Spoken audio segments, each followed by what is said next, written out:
કેમ છો વિદ્યાર્થી મિત્રો?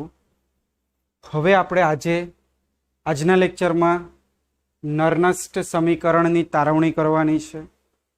આ ઉપરાંત નરનસ્ટ સમીકરણની બાજુમાં એક EMF શ્રેણીનું ટેબલ આપ્યું છે.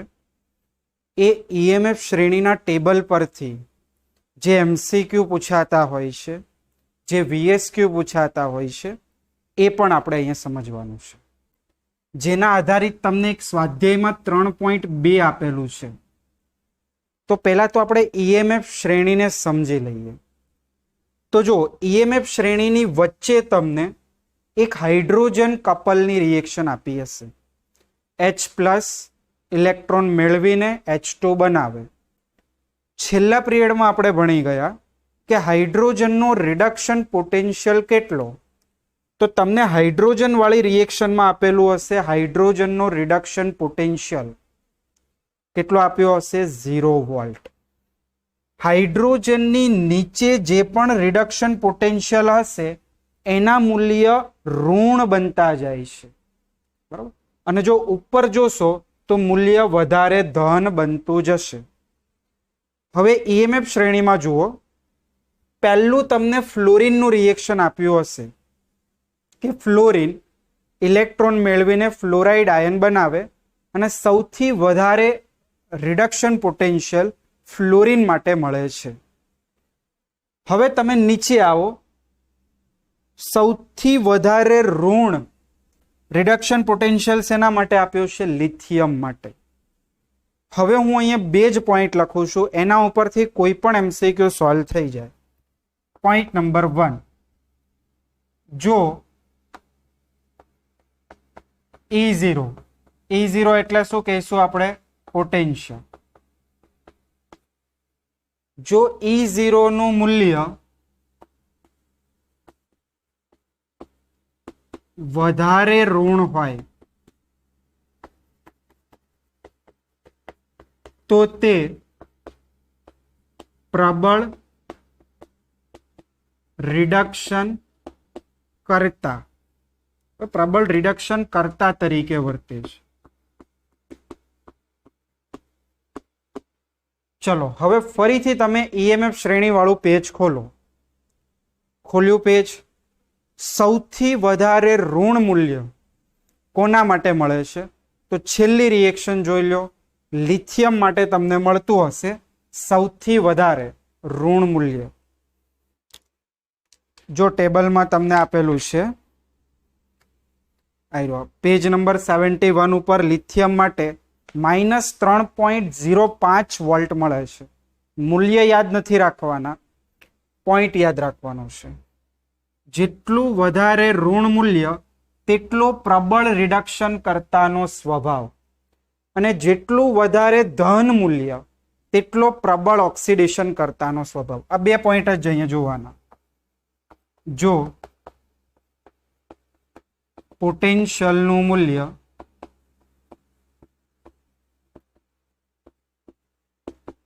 વધારે ધન હોય તો તે પ્રબળ ઓક્સિડેશન કરતા તરીકે વર્તે છે. મેં બીજો પોઈન્ટ ચોપડી કરતા થોડો અલગ લખ્યો છે. ચોપડીમાં તમને બીજો પોઈન્ટ શું આપ્યો છે? ઓછું ઋણ પોટેન્શિયલનું મૂલ્ય નિર્બળ રિડક્શન કરતા સૂચવે છે. ક્લિયર? પણ આ પોઈન્ટ પ્રમાણે તમે બંને વસ્તુ સમજી શકો. જેટલું વધારે ઋણ પોટેન્શિયલનું મૂલ્ય હોય તેટલો પ્રબળ રિડક્શન કરતા, ઓછું ઋણ હોય તો નિર્બળ રિડક્શન કરતા. એનાથી વિરુદ્ધ અહીંયા બોલો, જેટલો પોટેન્શિયલનું મૂલ્ય વધારે ધન હોય તો પ્રબળ ઓક્સિડેશન કરતા, ઓછું ધન હોય તો નિર્બળ ઓક્સિડેશન કરતા. આ બંને પોઈન્ટ લખી નાખો. પછી આપણે આ વસ્તુને અહીંયા સમજીએ. અને હવે તમે પણ સમજી ગયા હશો કે ઉપર ફ્લોરિન, તો જો ફ્લોરિનની વેલ્યુ જો ઉપર તમને આપેલી હશે 2.87 વોલ્ટેજ. EMF શ્રેણીમાં સૌથી વધારે ફ્લોરિનનું રિડક્શન પોટેન્શિયલનું મૂલ્ય છે. માટે ફ્લોરિન એ પ્રબળ ઓક્સિડેશન કરતાનો ગુણધર્મ ધરાવે છે. અને સૌથી પ્રબળ રિડક્શન કરતા કોણ? તો સૌથી પ્રબળ રિડક્શન કરતા લિથિયમ -3 પોઈન્ટ સમથિંગ આપણે કીધું 3.05. તો બંને મુદ્દા લખી નાખો. પછી આપેલ VSQ ને આપણે સમજીએ. ચલો હવે સ્વાધ્યાયનો 3.2 એક VSQ અથવા MCQ કહી શકાય, જેમાં તમને 5 અલગ અલગ રિડક્શન પોટેન્શિયલના મૂલ્ય આપ્યા છે. Potassium, magnesium, mercury, silver, magnesium અને ક્રોમિયમ. તમને શું પ્રશ્ન પૂછ્યો છે? રિડક્શન કર્તાની પ્રબળતાનો ચડતો ક્રમાંક લખો. રિડક્શન કર્તાની પ્રબળતાનો ચડતો ક્રમાંક એટલે પહેલા કોને લખવું પડે? જે નિર્બળ રિડક્શન કરતા પદાર્થ હોય, પછી એનાથી પ્રબળ, એનાથી પ્રબળ. ક્લિયર? હવે પોઈન્ટ નંબર 1 યાદ કરો. શું કીધું છે? પ્રબળ રિડક્શન કરતા કોને કહેવાય? જેનું રિડક્શન પોટેન્શિયલનું મૂલ્ય વધારે ઋણ. તો આપેલ મૂલ્ય ચેક કરો. સૌથી વધારે ઋણ મૂલ્ય કઈ ધાતુ માટે મળે છે? તો પોટેશિયમ માટે મળે છે. ક્લિયર? તો હું ડાયરેક્ટ અહીં આન્સર લખું છું. આન્સર શું આવશે? સૌથી વધારે રિડક્શન કરતાનો ગુણધર્મ પોટેશિયમનો હશે. ક્લિયર? પછી જુઓ 2.93 -2.93 પછી તો અહીંયા 2.37 માઇનસમાં એટલે અહીંયા શું આવશે? પછી મેગ્નેશિયમ ધાતુ. આપણે રિડક્શન કરતાની પ્રબળતાનો ક્રમાંક લખીએ છીએ. પછી કોણ આવશે? ક્રોમિયમ. હવે આ બંને જુઓ તો પહેલા મર્ક્યુરી આવે અને લાસ્ટમાં કોણ આવે? સિલ્વર. તો આ થઈ ગયો એનો આન્સર. ફરીથી રિપીટ કરું છું, ધ્યાનથી સાંભળજો કે તમને જે પણ મૂલ્ય આપ્યા છે એ મૂલ્યમાંથી સૌથી વધારે ઋણ મૂલ્ય હોય તે પ્રબળ રિડક્શન કરતા થશે, અને સૌથી ઓછું ઋણ મૂલ્ય હોય, સૌથી ઓછું ઋણ મૂલ્યનો અર્થ શું કહી શકાય? વધારે ધન મૂલ્ય 0.80 એટલે સિલ્વર. એ કેવો થઈ ગયો? નિર્બળ રિડક્શન કરતા પદાર્થ. તો પહેલા આપણે અહીંયા લખી દીધું આ સિલ્વર, પછી મર્ક્યુરી, પછી ક્રોમિયમ, મેગ્નેશિયમ અને પોટેશિયમ. કારણ કે આપણે ચડતા ક્રમમાં ગોઠવવાનું છે એટલે હું અહીંયા લખી શકું સિલ્વર છે એ શું હશે? નિર્બળ રિડક્શન કરતા, અને જે પોટેશિયમ છે એ શું થઈ જશે? પ્રબળ રિડક્શન કરતા. ધારો કે લિથિયમ આપ્યું હોય તો તમને આવું વેલ્યુ આપ્યું હોય E0 લિથિયમ પ્લસમાંથી લિથિયમ -3.05 એટલે આનું ઋણ મૂલ્ય આ બધા કરતા વધારે છે. માટે લિથિયમ કેવો થયો? પ્રબળ રિડક્શન કરતા પદાર્થ. ક્લિયર? તો આ લખી નાખજો સ્વાધ્યાયનો 3.2.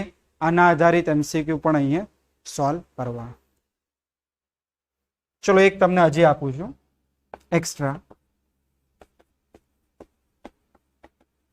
રિડક્શન કર્તાની પ્રબળતાનો ઉતરતો ક્રમ. હવે પેલો ચડતો હતો, આ ઉતરતો ક્રમ. તમને X, Y અને Z કોઈ 3 ધાતુ માટે આપેલું છે. ધારી લો કે એક ધાતુ માટે 2.34 વોલ્ટ છે, એક માટે તમને આપ્યું છે -1.5 વોલ્ટ અને આપ્યું છે -0.87 વોલ્ટ. તો પહેલી વસ્તુ તમારે શું જોવાનું? રિડક્શન કરતા છે.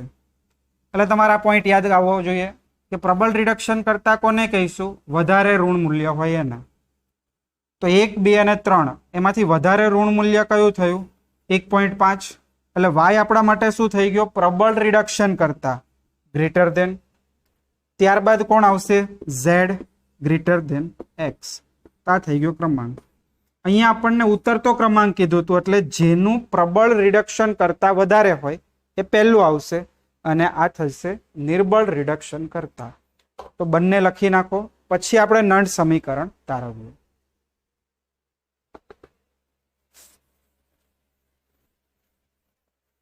જો નળ સમીકરણ 3 માર્ક્સ માટે પૂછાઈ શકે છે થિયરીમાં. આ ઉપરાંત નળ સમીકરણ આગળ ઘણી બધી થિયરીઓ માટે હેલ્પફુલ છે. મોટા ભાગે એક્ઝામ્પલો માટે ઉપયોગી છે.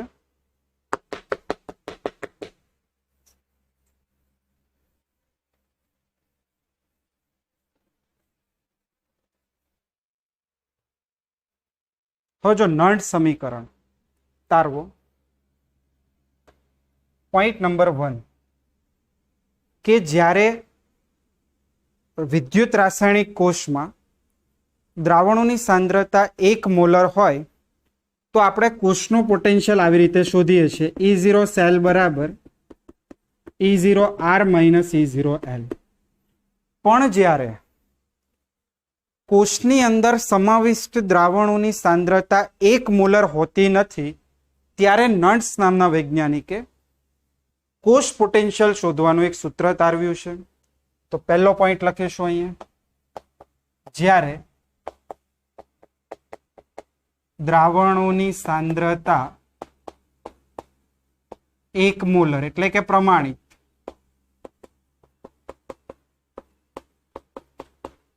હોતી નથી ત્યારે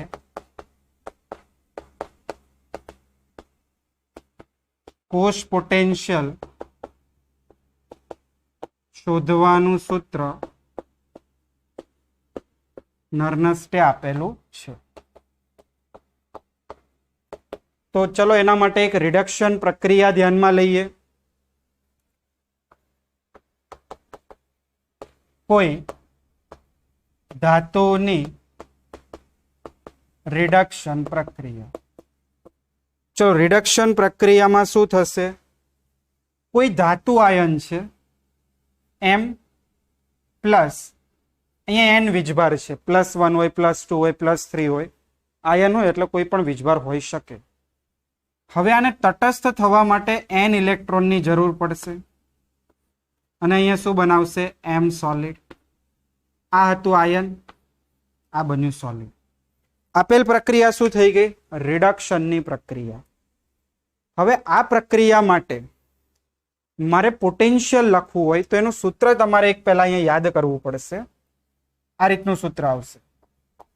E, જો બાજુમાં લખું છું, E બરાબર E0 માઇનસ RT/NF ln નિપજ છેદમાં પ્રક્રિયક. આ સૂત્ર તમારે એક યાદ કરવાનું છે. બરોબર? ફરીથી E બરાબર E0 માઇનસ RT/NF ln નિપજ છેદમાં પ્રક્રિયક. હવે તમારે આપેલ રિએક્શન માટે લખવું છે એટલે E M પ્લસ N માંથી બન્યું મેટલ બરાબર E0 M પ્લસ N માંથી બન્યું M માઇનસ RT/NF ln નિપજ અપોન પ્રક્રિયક. નિપજ એટલે આ ધાતુ, નિપજની સાંદ્રતા અપોન પ્રક્રિયક એટલે આ ધાતુ આયન ની સાંદ્રતા. હવે અહીંયા આ જે ધાતુ છે એ ઘન સ્વરૂપે છે અને ઘન સ્વરૂપે હોવાથી તેની સાંદ્રતા અચળ હોય એટલે ધાતુની સાંદ્રતા આપણે 1 એકમ લઈએ છીએ. ઉપરના સમીકરણમાં ધાતુની સાંદ્રતા એકમ તરીકે લેતા, 1 એકમ તરીકે લેતા એટલે અહીંયા M છે એની જગ્યાએ આપણે 1 મૂકીશું, બાકી કોઈ ફેરફાર નહીં.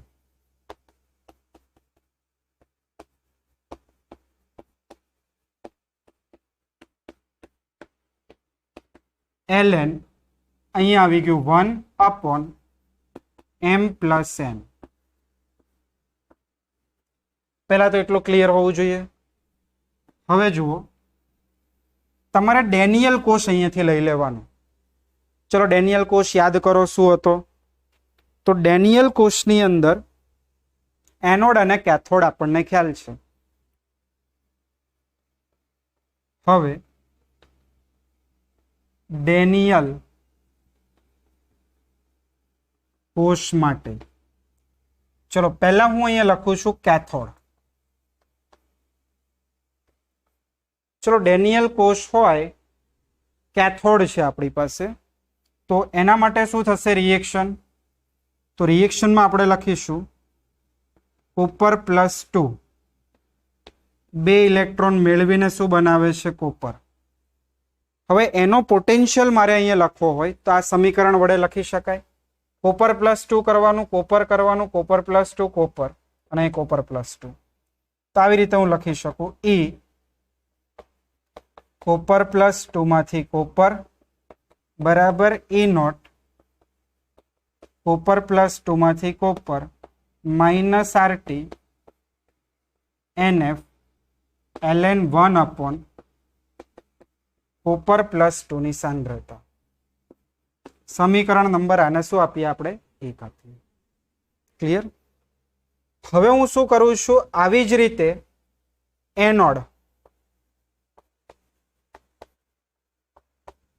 એનોડ માટે મારે આ રિએક્શન લખવી છે. તો એનોડ માટે આપણી પાસે શું હતો? ઝિંક. હવે રિડક્શન માટે જ લખવાની છે એટલે Zn+2 માંથી Zn બરાબર E0 Zn+2 માંથી Zn minus RT/NF ln 1 Zn+2. આ થઈ ગયું સમીકરણ નંબર 2. બરોબર. ઝિંક વિદ્યુત ધ્રુવ,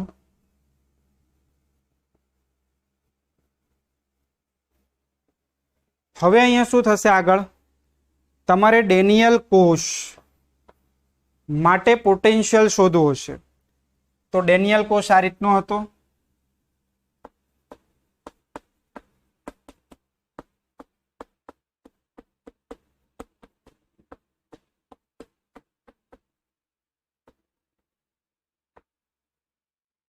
આ શું થઈ ગયું? કેથોડ, અથવા આને આર સાઈડ કયો, રાઈટ હેન્ડ સાઈડ, એનોડ અથવા એલ. હવે સૂત્ર આ જ વાપરવાનું છે, પણ આ પ્રમાણિત સ્થિતિ માટે હતું. અહીંયા આપણે કીધું છે કે પ્રમાણિત સ્થિતિ હોતી નથી ત્યારે કોષનો પોટેન્શિયલ શોધવાનો. તો હવે તમારે અહીં શું કરવું પડશે? E સેલ બરાબર E R માઇનસ EL. ચલો, આર એટલે કેથોડ, એટલે E કોપર +2 માંથી કોપર માઇનસ E ઝિંક +2 માંથી ઝિંક. ચલો, કોપર +2 માંથી કોપરની વેલ્યુ સમીકરણ નંબર 1 જુઓ, આખી મૂકી શકાય. આ વેલ્યુ આપણે અહીંયા મૂકીશું. તો ધ્યાનથી હવે જોજો, E સેલ બરાબર આ વેલ્યુ આખી E0 Cu+2 માંથી Cu minus RTNF ln 1 Cu+2, પછી આ માઇનસ ઝિંક માટેની કિંમત મૂકવા E0 Zn+2 માંથી Zn. હવે જો માઇનસ અને આ માઇનસ અહીંયા થશે પ્લસ RT/NF ln 1 Zn+2. હવે જુઓ, આ કોપર અને આ ઝિંકનો પ્રમાણિત પોટેન્શિયલ એક બાજુ આગળ લખી દો, એટલે આવું લખાય. E સેલ બરાબર E0 કોપર +2 માંથી કોપર, પછી આ માઇનસ E0 Zn+2 માંથી આ Zn. ક્લિયર? હવે બાકીના બંને પદમાંથી કંઈક કોમન તમને જોવા મળશે. ચલો અહીં રાઉન્ડ કરીએ. કોમન શું છે? RT/NF. તો હું માઇનસ કોમન કાઢી દઉં છું અહીંયા, માઇનસ RT/NF.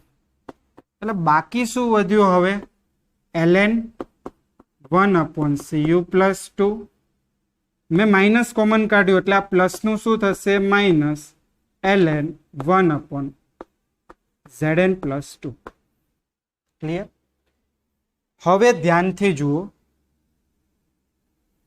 આના જગ્યાએ હું શું લખી શકું? તો જો આવું જ કંઈક સમીકરણ મળે છે ઉપર પ્રમાણેનું, ઈ કોપર પ્લસ 2 માંથી કોપર, પણ ફરક શું છે? આ પ્રમાણિત અવસ્થામાં છે.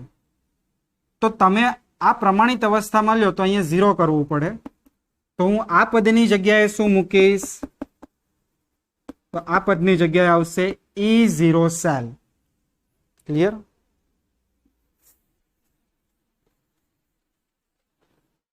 આ જે યલો કલરના ચોકથી અંડરલાઈન કર્યું છે ત્યાં આની જગ્યાએ આવી ગયું E0 સેલ. હવે બાકી શું વધ્યું? તો કે માઇનસ RTNF. હવે જુઓ આ ln એને હું લોગ કરી દઉં, બરાબર, અથવા તો પેલા ln જ રહેવા દઈએ. ln 1/cu પ્લસ 2 ની સાંદ્રતા. આ માઇનસ છે, મારે બંનેને ભેગું કરવું હોય તો શું થશે? માઇનસ હોય એટલે ડિવાઈડમાં જાય આ પદ, એટલે ln 1/cu plus 2 into 1/zn plus 2. એટલે આ છેદનું આ છેદ છે એ ક્યાં જશે? અંશમાં. તો અહીંયા હું લખી શકું E સેલ બરાબર E0 cell minus RTNF ln Zn plus 2 ઉપર આવ્યું તો Zn પ્લસ 2 ની સાંદ્રતા અપોન Cu પ્લસ 2 ની સાંદ્રતા. હવે આપણે અહીંયા શું કરીશું? તો જુઓ, તમારે R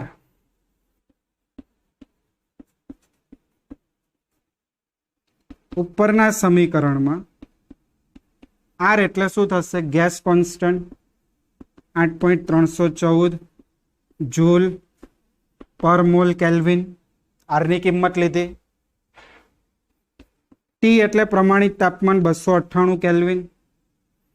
N થાય છે નંબર ઓફ ઇલેક્ટ્રોન, ઇલેક્ટ્રોનની સંખ્યા. F એટલે શું થશે? 96,487 થાય, પણ આપણે રાઉન્ડ ઓફ લઈ લઈએ, 96,500 કુલમ્બ. અને ln ને તમને ખ્યાલ જ હશે, ln ની જગ્યાએ શું લખાય? 2.303 લોગ. આ બધી કિંમત ઉપર મૂકો, બરોબર.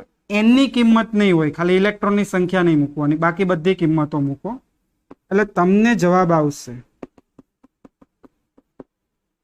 -0.059 અપોન n.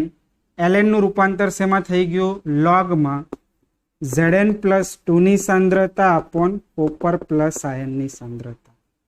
બરાબર. તમારે જો R બરાબર શું લેવાનું છે? 8.314 લઈ લીધું. T બરાબર 298 કેલ્વિન. F બરાબર 96,500 અને ln ની જગ્યાએ શું મૂક્યું? 2.303 લોગ. એટલે તમે ટોટલ જો શું કર્યું? 8.314 ઇન્ટુ 298 ઇન્ટુ 2.303 અપોન 96,500, એટલે જવાબ મળશે 0.059 અપોન n. n એટલે શું થશે? Number of electron. હવે જો ડેનિયલ કોષ હોય તો ઇલેક્ટ્રોનની સંખ્યા કેટલી? તો ડેનિયલ કોષ માટે આપણે જાણીએ છીએ કે 2 ઇલેક્ટ્રોનનો વિનિમય થાય, એટલે હું લખી શકું ડેનિયલ માટે n બરાબર શું થશે? 2 થશે. એટલે તમે અહીંયા 2 મૂકી શકો. ક્લિયર? હવે હું ફાઇનલ સૂત્ર અહીંયા આપું છું, પહેલા એટલું લખી નાખો. અહીંયા હું તમને ફાઇનલ સૂત્ર અને એક બીજા કોષ માટે પણ થોડું સમજાવું છું.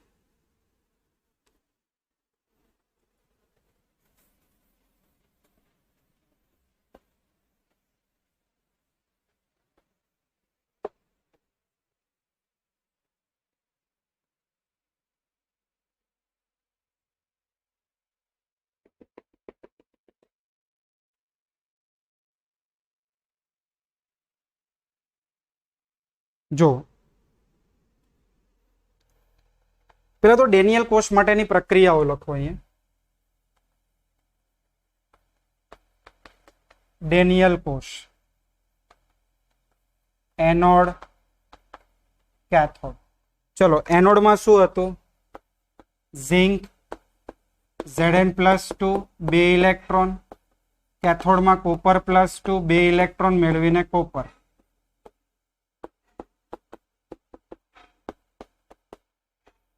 તમે અહીં લખી શકો n બરાબર કેટલા હોય છે 2, આ 2 અને આ 2 ઇલેક્ટ્રોન. હવે કોષ પ્રક્રિયા સરવાળો કરો.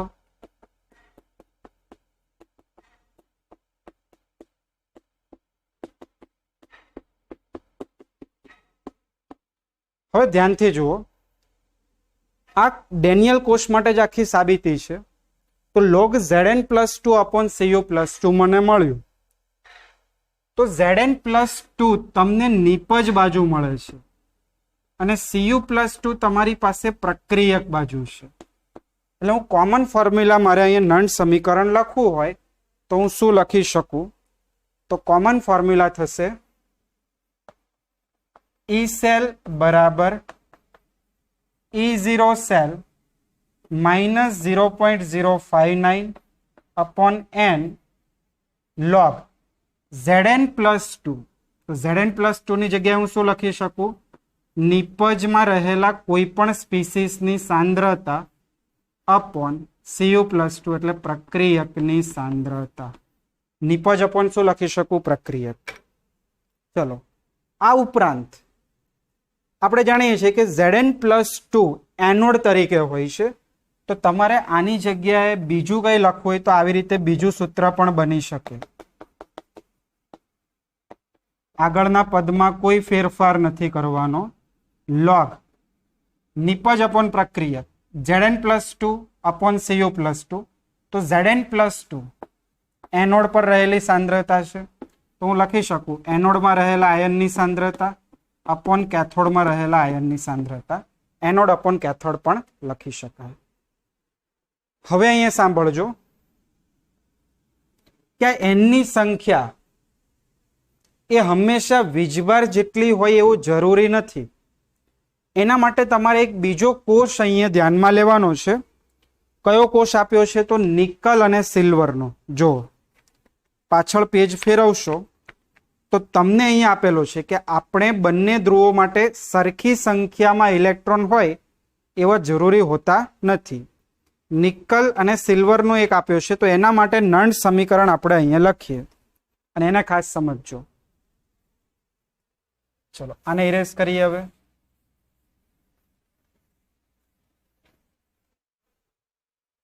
નિકલ અને સિલ્વર માટે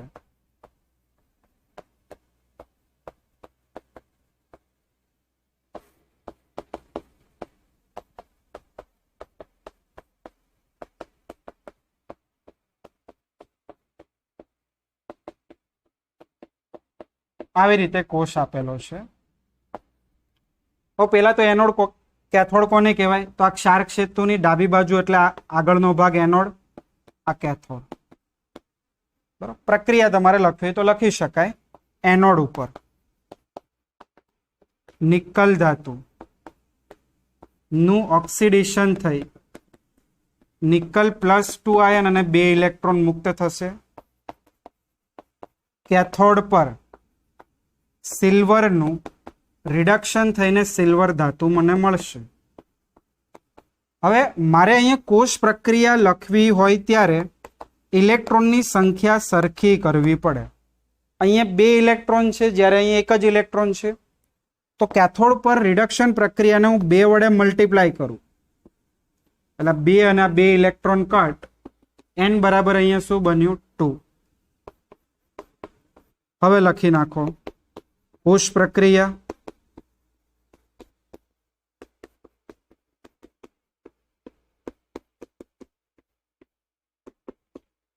હવે અહીંયા ધ્યાનથી સમજજો કઈ રીતનો પોઈન્ટ છે. નિકલ સિલ્વર માટે મારે નર્સ સમીકરણ લખવું હોય તો E સેલ બરાબર E0 cell minus 0.059 upon n. એનની સંખ્યા તો 2 જ આવશે. log નિપજ એટલે કે Ni+2 ની સાંદ્રતા અપોન પ્રક્રિયક. તો પ્રક્રિયક Ag+ ની સાંદ્રતા. આના આગળ કેટલા મોલ છે? 2. એટલે અહીંયા ઉપર સ્ક્વેર કરવાનો. જો સ્ક્વેર નહીં કરો તો દાખલાનો જવાબ નહીં આવે. એટલે હવે તમે 11મું ધોરણ યાદ કરો સંતુલનવાળા ચેપ્ટરની જેમ જે પણ સ્પીસીસની સાંદ્રતા હોય એના આગળ જે આ સહગુણક હોય એ ઉપર ઘાતાંકમાં લખવા. આના આગળ કોઈ સહગુણક નથી એટલે 1, એટલે તમે 1 લખો કે ના લખો ચાલે, પણ અહીંયા 2 મોલ સિલ્વર આયન છે એટલે ઉપર સ્ક્વેર કરવો જરૂરી છે. તો આ થયું નંદ સમીકરણની તારવણી. એનું સામાન્ય સૂત્ર પણ અહીંયા 2 લખ્યા હતા. ફરીથી એક વખત બોલીએ. સામાન્ય સૂત્ર ઈ સેલ બરાબર E0 cell minus 0.059 upon n log anode upon cathode અથવા નિપજની સાંદ્રતા અપોન પ્રક્રિયકની સાંદ્રતા. તો લખી નાખો ધ્યાનથી. નેક્સ્ટ લેક્ચરમાં આપણે આના રિલેટેડ એક્ઝામ્પલો ગણીશું.